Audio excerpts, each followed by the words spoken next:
Assalamualaikum warahmatullahi wabarakatuh. Selamat pagi. Sebelumnya saya mohon izin kepada Bapak Ibu. Di sini saya ingin menjelaskan bagaimana cara menggunakan Master Sigda Dinkes Lampung Timur di tahun 2023 yang sudah mengalami update terbaru.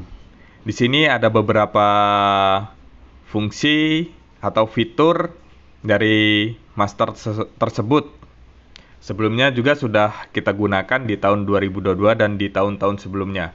Oke, Bapak Ibu, kita lanjut saja ke tutorialnya. Nah, sebelum kita menggunakan atau kita ingin menginput data, di sini saya ingin memperkenalkan beberapa fungsi tombol terbaru di Master Sigda tahun 2023. Baik, di sini ada halaman pengenalan tombol mini software Sigda Dinkes Lamtim.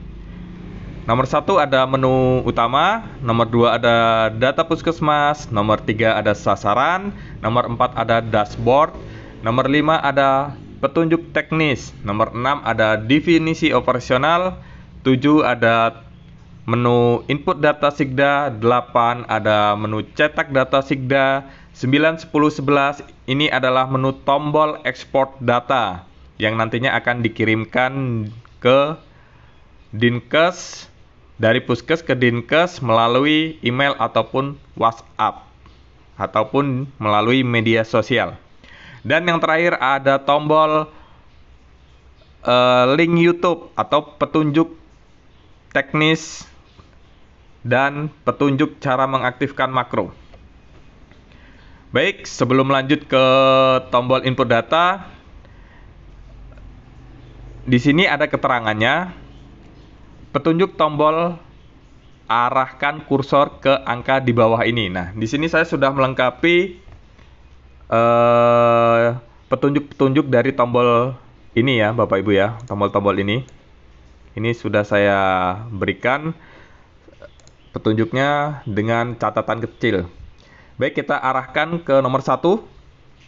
Ada tombol menu utama, yaitu halaman penyajian menu-menu, tombol input dan tombol ekspor serta link tutorial YouTube. Jadi di halaman menu utama ini banyak tombol. Kemudian data puskesmas, ada keterangannya, sasaran ada keterangannya, dan selanjutnya pun ada keterangannya. Baik, untuk mempersingkat, kita lanjut ke tombol menu utama. Kita klik ya. Tombol menu utama ini kita klik. Nah, ini adalah tampilan menu utama di program KIA. Nah, sebagai contoh tutorial cara penggunaannya kita ambil di master KIA, Bapak Ibu. Untuk master yang lainnya sama, kita buat sama agar simple penggunaannya dan agar mudah dimengerti. Semoga yang terbaru ini emang benar-benar simple cara penggunaannya. Baik, di atas ini ada banyak tombol. Tadi sudah dijelaskan di halaman awal ya. Ini ada tombol menu utama, ada tombol data data puskesmas, ada tombol sasaran, dashboard, petunjuk teknis, definisi operasional, dan di sini adalah tombol menu input. Ini adalah tombol menu input.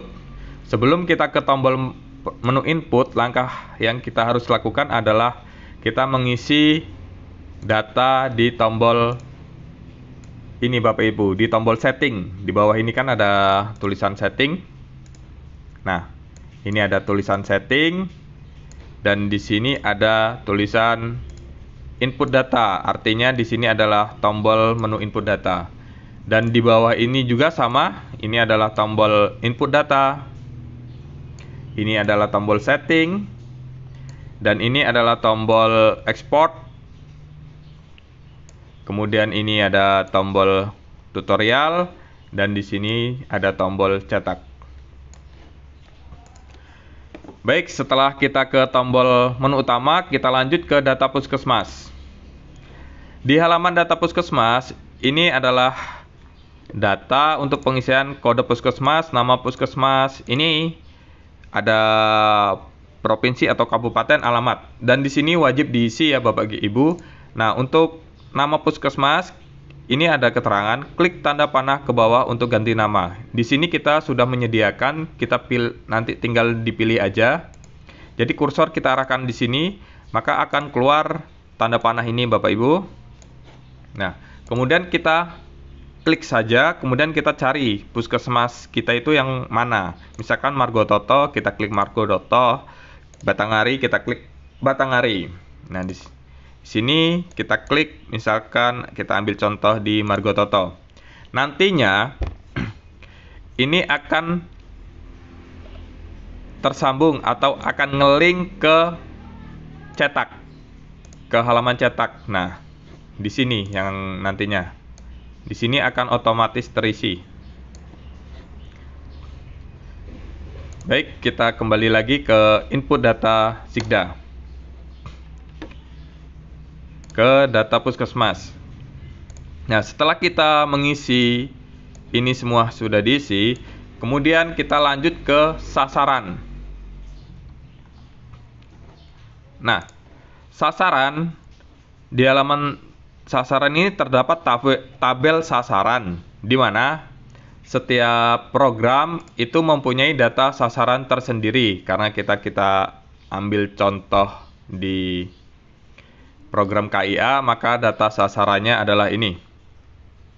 Di sini ada nama desa, ada jumlah desa, jumlah penduduk, dan seterusnya. Dan di sini wajib diisi karena ini nanti akan secara otomatis tampil atau ngelink ke halaman input. Nah, ketika kita mengganti data puskesmas tadi, ini akan keluar nama desa sesuai yang ada di puskesmas tersebut. Ini secara otomatis. Margototo ada 7 desa. Kalau kita misal ganti lagi ya, kita kembali ke data puskesmas, kita ganti misalkan ke Sekampung.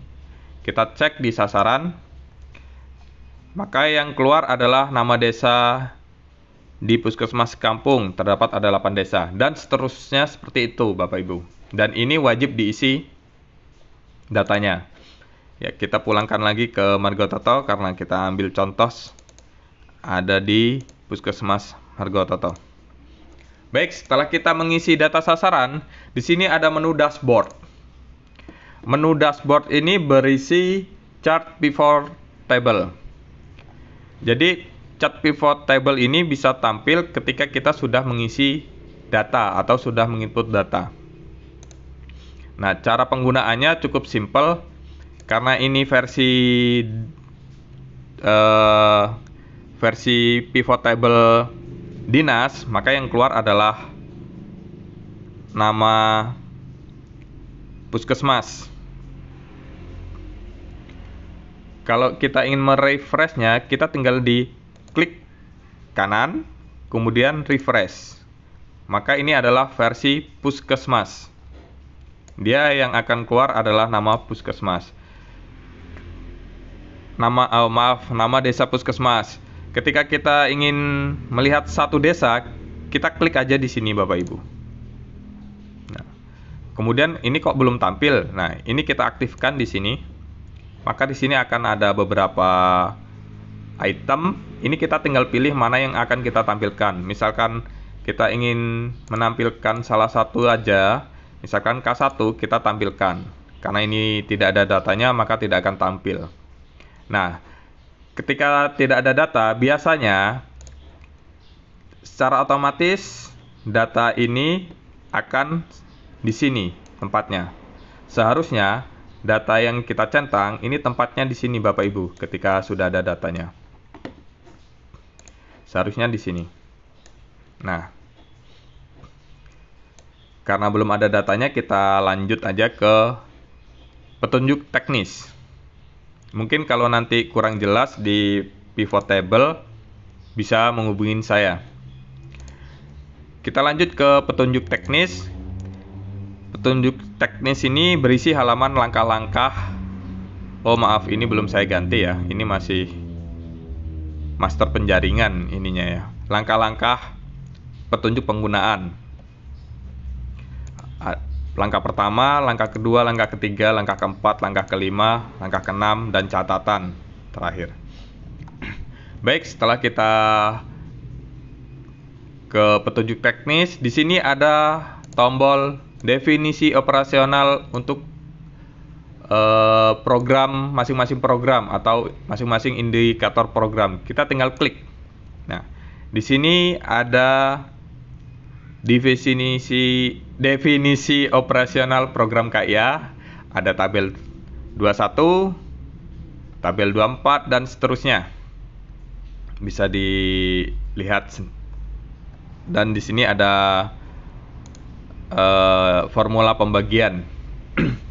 Baik, setelah selesai untuk melihat tombol ini, setting dari home sampai setting, setelah paham, kemudian kita lanjut ke pengisian data. Di sini ada tombol kesehatan ibu, kesehatan anak, bayi baru lahir, dan seterusnya. Ini bisa berpindah-pindah tempat. Jika sebelumnya kita ingin pindah ke halaman yang berbeda, itu kita harus home dulu, kemudian klik halaman, misalkan kematian ibu, kita home dulu, kita klik kesehatan anak. Jadi home ke menu selanjutnya itu bolak-balik ya Bapak Ibu. Nah, di sini saya persimpel dengan cara kita menambahkan tombol input data di atas sini atau di toolbar sini. Jadi ketika kita berada di halaman detail kematian ibu, kita langsung bisa nanti klik tombol kesehatan anak, kesehatan ibu, maaf. Jadi tidak perlu bolak-balik ke home, ke menu tombol selanjutnya gitu Bapak Ibu. Nah, misal kita di halaman kesehatan ibu, setelah kita klik, di sini ada tabel. Nah, sebelum kita ke sini, saya ingin memberitahukan, karena sebelumnya itu salah mengisi di halaman cetak. Ada beberapa yang mengisi di halaman cetak, seharusnya mengisinya di halaman input. Perbedaan halaman input dan halaman cetak itu sangat mudah. Halaman input ini ada warna. Di sini ada warna. Ini artinya halaman input. Kita menginput data di sini, Bapak Ibu. Bukan di halaman cetak. Nah, sedangkan halaman cetak ini polos, tidak ada warna. Ini perbedaannya. Jangan menginput data di halaman cetak, karena halaman cetak ini fungsinya untuk mencetak ataupun menarik data. Baik, kita kembali ke halaman input.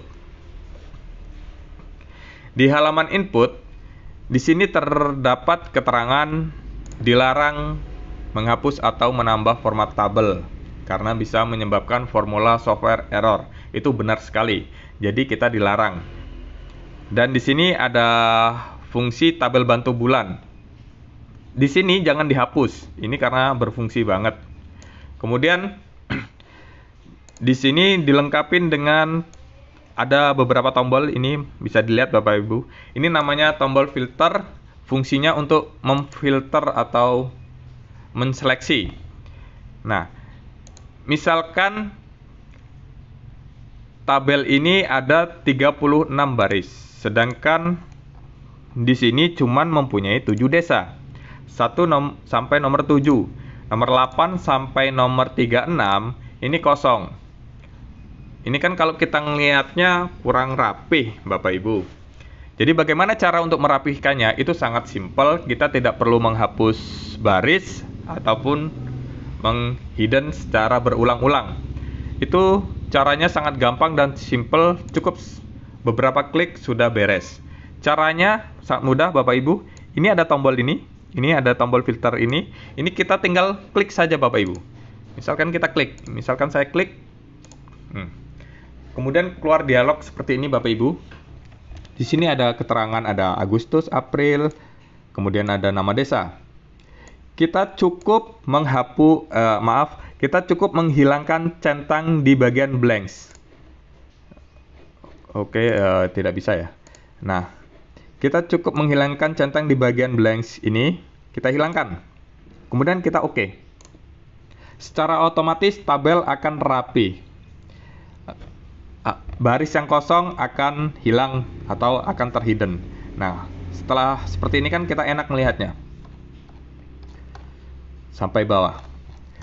Nah, bagaimana cara untuk memunculkan kembali?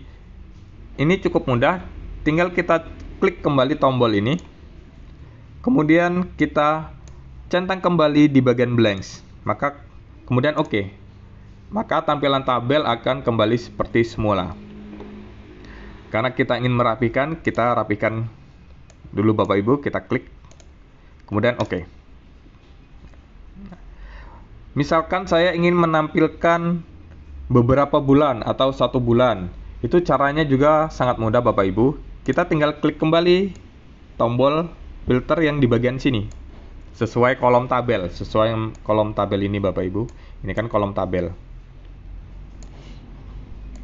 Nah, ini saya klik. Kemudian saya ingin menampilkan beberapa bulan. Hilangkan semua centang terlebih dahulu dengan select all. Kita klik. Nah, centang akan hilang. Kemudian saya ingin menampilkan bulan Agustus. Kemudian kita klik, maka yang tampil adalah Agustus. Nah, yang lainnya kemana? Yang lainnya tidak hilang, tapi hanya terhidden.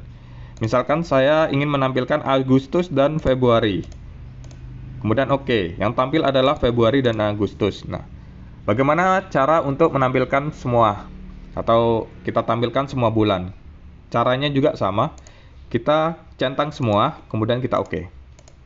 Secara otomatis tabel akan kembali seperti semula. Baik, dari sini mungkin ada yang kurang jelas. Jika ada yang kurang jelas, nanti bisa hubungin saya kembali.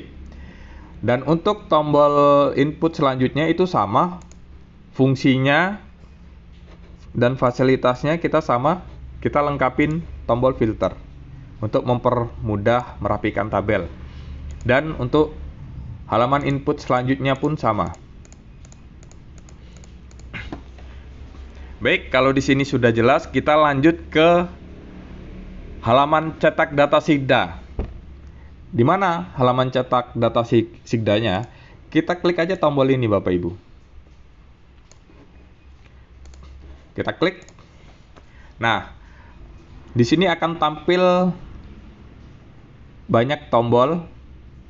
Mungkin bingung ya, kok kesehatan ibu, di sini kesehatan ibu, di sini kesehatan ibu. Nah, di sini saya akan menjelaskan. Yang di sini ini adalah halaman cetak bulan, dan yang di sini adalah halaman cetak sampai dengan bulan, dan di sini adalah halaman cetak triwulan. Di sini sudah ada keterangannya juga Bapak Ibu di bawah. Nah, ini cetak bulan,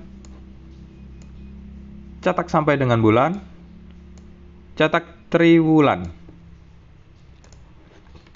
Misal saya klik kesehatan ibu,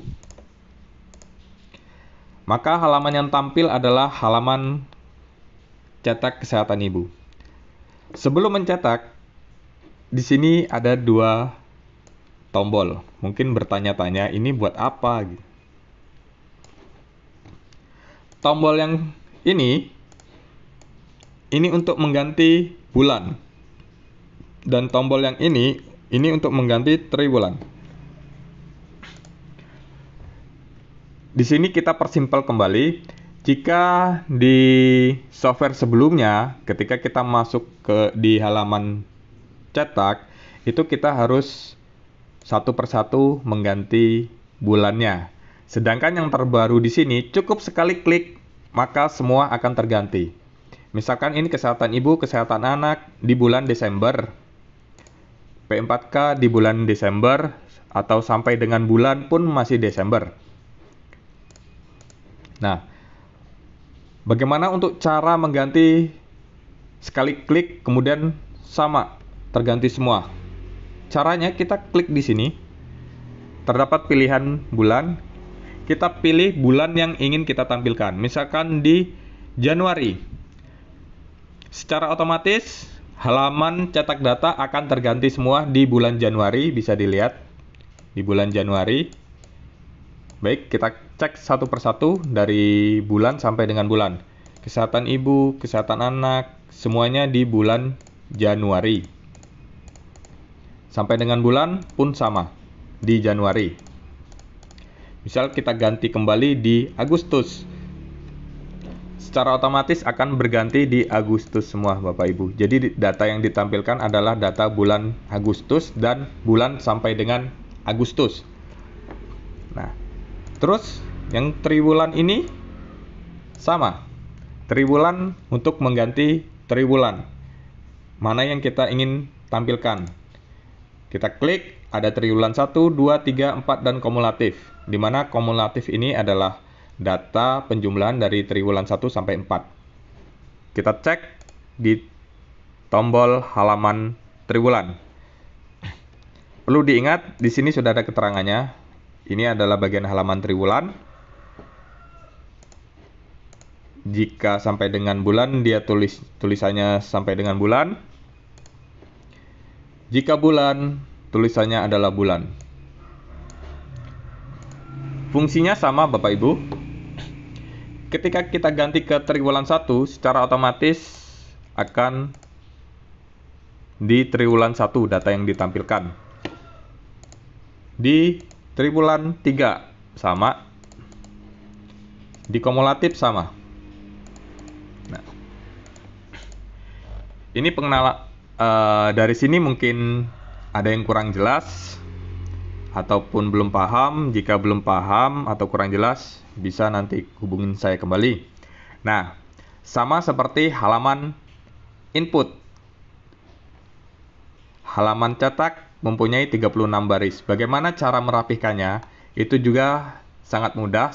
Caranya sama di halaman input. Di sini ada menu tombol filter. Ini kita tinggal kita klik, kemudian kita hilangkan blanks.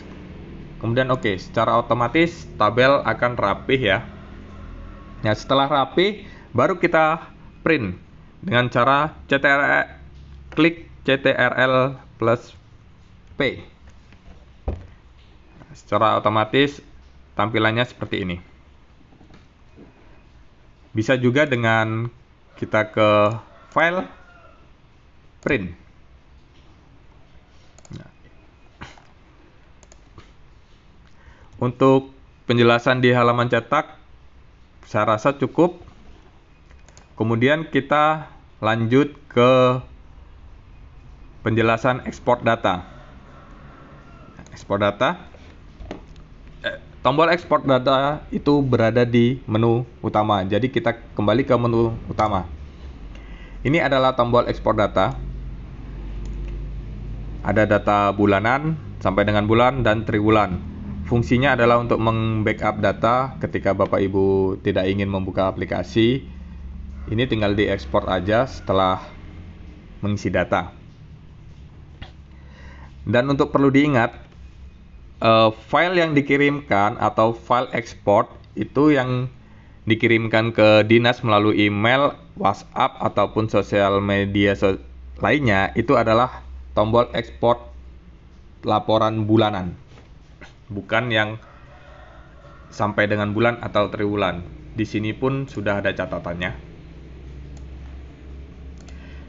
Baik, cara menggunakan tombol ekspor data itu sangat mudah. Kita klik, misalkan di laporan bulanan, kita klik. Secara otomatis kita akan diarahkan ke penyimpanan file. Nah, jika sebelumnya kita satu persatu, ini tidak. Jadi satu file banyak sheet. Kalau yang sebelumnya kan satu file, satu folder banyak file. Kalau yang sekarang satu file terdapat banyak sheet. Nah, setelah kita klik ekspor data, di sini ada keterangan, jangan lupa rename sesuai judul laporan. Nah, kita rename. Misalkan laporan KIA bulan Januari, Puskesmas Margototo. Setelah kita rename, kemudian kita pilih penyimpanan sesuai yang diinginkan Bapak Ibu ingin disimpan di mana. Misalkan ini saya simpan di D, kemudian saya buat folder baru, kemudian saya rename laporan tahun 2023. Kemudian saya buka kembali, kemudian saya save. Nah, setelah di save, ini artinya data sudah diekspor dan siap dikirimkan ke dinas. Cukup mudah cara penggunaannya Bapak Ibu, dan semoga master yang terbaru ini lebih simpel dan lebih mudah digunakan. Baik, setelah kita mengekspor data, kita save filenya. Jangan lupa save, kemudian kita close. Nah, saya ingin melihat hasil ekspor data tadi. Saya open, saya cari di laporan tahun 2003. Nah, ini adalah hasil ekspor. Jadi hasil ekspor ini kapasitas filenya cuma 100 KB, nggak sampai MB ya. Sedangkan masternya sendiri kapasitasnya besar. KB. Ya, ada 10 MB. Baik, saya open file. Nah, secara otomatis data yang kita input sudah kita ekspor. Ini yang saya tadi katakan, satu file banyak sheet. Di sini ada kesehatan ibu, kesehatan anak. Jadi kita tidak mengumpulkan data kembali di dalam satu folder. Emang benar-benar simple karena sudah terekspor jadi satu di sini. Nah, setelah kita ekspor, baru kita kirim via email. Mungkin sampai di sini ada pertanyaan atau ada yang kurang jelas, nanti bisa hubungin saya di nomor kontak WhatsApp. Di master Sigdanya pun sudah saya cantumkan nomor WhatsApp saya. Oh ya, satu lagi. Ini saya copy dulu.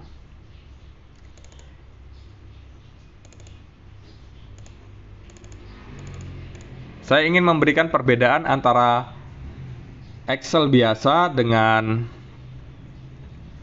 Excel Master. Excel biasa ini adalah seperti ini tampilan ikonnya, sedangkan Excel Master tampilannya adalah seperti ini. Kenapa berbeda? Karena kita menggunakan tipe binary atau tipe makro. Jadi kalau mau save as itu diperhatikan ya Bapak Ibu, tipe filenya. Kalau tipe filenya Excel biasa, maka tombol input dan tombol-tombol lainnya itu tidak akan bisa digunakan. Misalkan ini saya buka. Misalkan saya save as.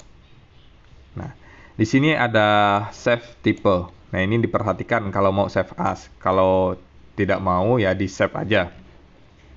Ini diganti dengan cara ini diklik. Diklik, kita pilih yang binary saja. Biasanya antara dua ini, antara makro dan binary. Kalau makro itu nanti filenya lebih besar lagi. Kita pakai binary, jadi filenya agak dikompres, agak mengecil. Nah, jika kita tidak ingin men-save as, misalkan kan ini nama filenya file default. Ini cukup mudah untuk mengganti namanya. Tinggal kita klik kanan, rename. Setelah itu kita ganti sesuai master kita, master dari puskesmas mana gitu. Mungkin dari sini penjelasan saya. Jika penjelasan saya kurang jelas, saya mohon maaf. Jika Bapak Ibu kurang jelas juga bisa menghubungi saya kembali. Baik, Bapak Ibu, cukup di sini dan sekian. Terima kasih. Wassalamualaikum warahmatullahi wabarakatuh.